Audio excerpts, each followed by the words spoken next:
یاره دا حاجي مې هم ډېر زیات ناوخته که چې دا دې څه کوي دونه خو هغه د یوې شپې ناوې هم په ځان دانه خواري نه کوي چې څه شو را روان دي سړی یا بچې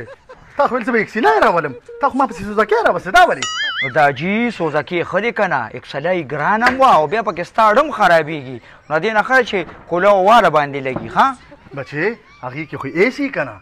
دا حاجي د غریبۍ شی دی که نه ته پرېږده که نه د غریبۍ شی دی خو به شاته به پکې کښېني او یخ هوا به راباندې لګي بس دا ایسي شوه که نه ښه شا به تکړه شه که نه چې ځو شا بله واه واه دا حاجي اوس دې تادي شروع کړه دا 15 ګنټې چې دې په ځان ولګولې ته به وایې دویم واده دی دی داسې کار وکړه کوم کسان چې راسه په چکر ځي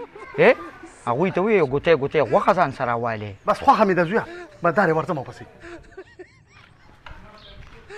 السلام علیکم هلکه پلار دې راته غوښه یاده کړې وه هم یې راوړه وروره دا وګوره دا به کافي که نه نو پلار مې ته یاده کړې نو یوازې دا غوښه څه مونږ خورو سروکې تاسو راسه چکر نه وښې پار چا باندې یو ګوتی غوښه ده زه دننه کښېنه نور کسان هم راځي دلته ولاړ یم دا غوښه هملته کښېږده ځه وایي راولي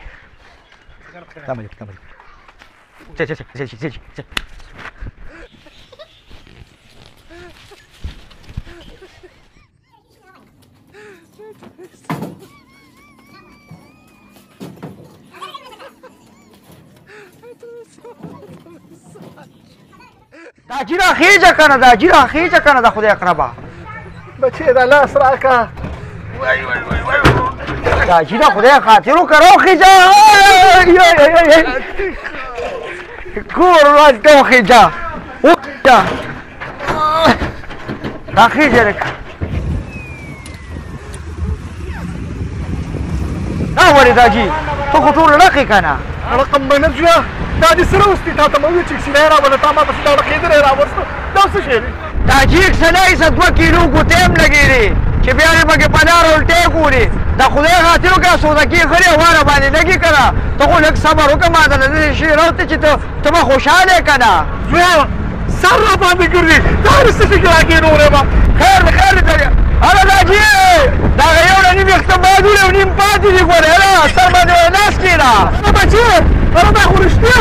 دا خو لکه څنګه چې ګهري در باندې دا خو دې ټول وانو که نه دا حاجي دا سر ولې وتړګي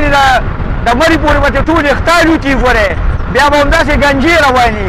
او که نه زویه دا خو بیا ډېر زیات بدې ښکاري او که نه دا حاجي لکه مانده چې دی چې په قرضو کې راولي والله به د ملامت یې کار هم کړی سوزکي هم را روان کړی دی اوس پلار ته ملامت یم اوس څوک هم هغه وایي سړی یو جلۍ راوله مونږ وایي زه بس لکه خرچه به راباندې کمه راشي دا خو اوس په مصیبت به 6 ځل پنچر شو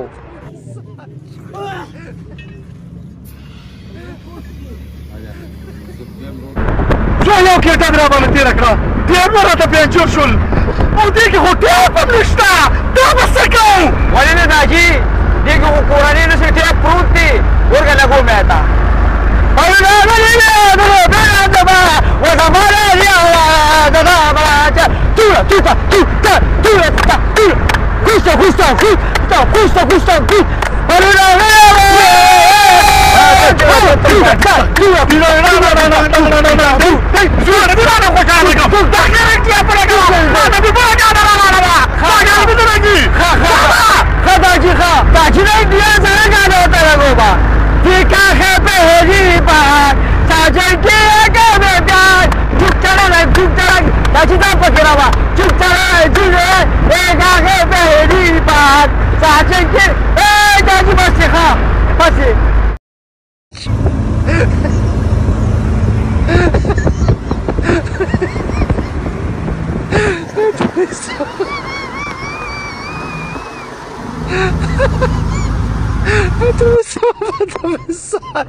مړه استاد ستا خو زه په دې ګاډي په شرمونو شرمولم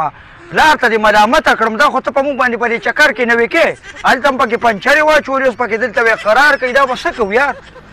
ته چکر یې مخې او د غریبۍ ګاډي پسې هم ګرځې او اوس وایې دا دې واغه اکسلۍ به دې ځان له کړې وه هلیکاپټر به دې کړی و که نه چې دومره باندې دغه وه نو د غریبۍ ګاډي خو ما کوو خو دا خو بیخي غریبۍ ته واوښته که نه دا خو تا پیکج ته واړو لکه دا اوس ته په موږ نه وې کې که څه کې ښه زویه تا خو زه په شرمونو په دې ګاډي دا حاجي دقه ورته زم لګیا تا ته ما نه ویل چې اکسیلۍ رابله وای دا حاجي وای ورګه بدلو یې ډېر بدلو دا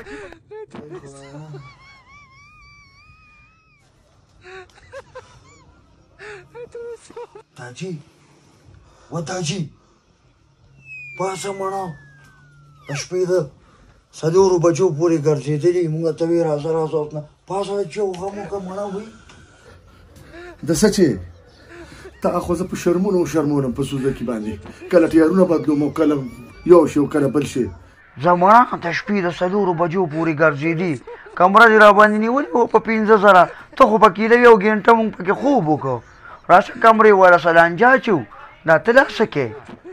زه د لانجې مانجې نشم کولی په ما یو پیاله چې وڅښه په سر مې درد دی لانجې ستا کار دی څنګه لانجې زما کار دی زه خو د سوزکۍ غمونه ووالمه زه خو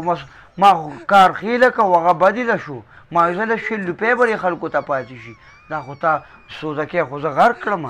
اوس مې په دې پوه که راځه اوس لږ چکر پکې و دا بېګا چې ته مال روډ کې د 4 بجو پورې ګرځېدې دا چکر نو ښه راځه چې ځو شابه راځه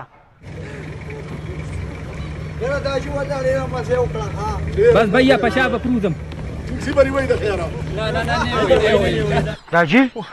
دا خو مونږ هغه سوداګي چې بدنامو والله که دا خو مونږ هم خطي شو والله چې زمون پنځین کار نه کېده وګوره غرق شو تبا برباد شو ته خو هم خطا مې داجي زویا نسته زه خو نور نشم تللی داجي راځه بس یو 2000 پوړې پاتې دي دونه نه راځه راخېږه ښه همت مه بېله تام وي چکر او چکر داجي راځه لمخېږه وایي وای زویا په دې دې پوه نه کړم چې دا د غوښې ګوتی دې راباندې څه له راغونډولې داجي دا خو داسې کار و چې خلکو کلي کې غږ ووي پلار دې قرباني کړې وه خو تا نه وه کړې نو موږ له چا غوښه راونړه ما یې ورکړه چې د خلکو نه یې راټوله کړم